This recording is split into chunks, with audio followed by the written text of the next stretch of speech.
બાવળા તાલુકાના શિયાળ ગામની શાળા નંબર 2 માં ગ્રામજનો દ્વારા તાળાબંધી કરવામાં આવી છે।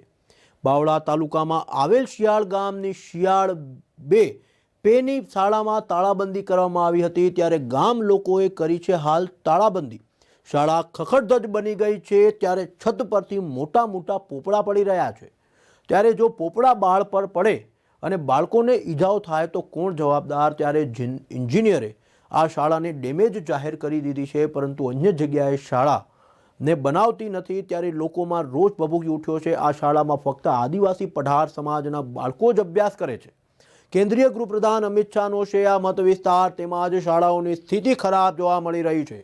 ગામ લોકોની એક જ માંગ છે, ત્યારે આ શાળા જલ્દીથી જલ્દી બને।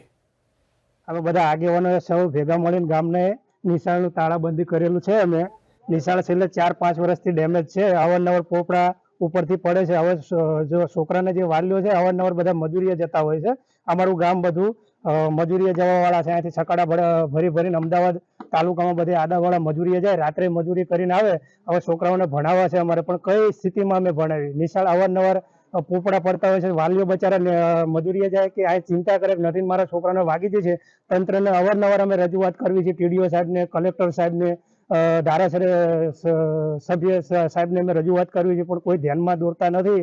અવારનવાર અમે ભૂખ હડતાલ કરી આના માટે, ઘણી બધી રજૂઆત દર ચૂંટણી અમે કહેવી છે, સાહેબ અમને નિશાળ સારી કરી આપો, અમારા છોકરાઓને બેસવા માટે વ્યવસ્થા કરી આપો। મોદી સાહેબ એવું કહે છે આદિવાસી સમાજ માટે બહુ મોટું બજેટ અમે ફાળવીએ છીએ, પણ શું બજેટ છે આ જોઈ લો તમારી નજર સામે બજેટ। અવારનવાર આ નિશાળું કહે છે ગુજરાતની નિશાળું અમે હાઈફાઈ બનાવી છે, કશું હાઈફાઈ નથી સાહેબ, કાગળિયા ઉપર જ હાઈફાઈ છે, બાકી કશું નથી।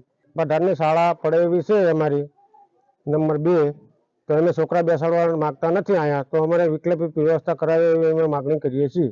અમે નિશાળે ભણવા આવીએ છીએ, પણ ક્યારેક અમારી ઉપર પોપડા પડે છે ત્યારે અમે ક્યારેક બચી જઈએ છીએ, તેથી અમે ભણવા માંગતા નથી। અમને બીજી નિશાળ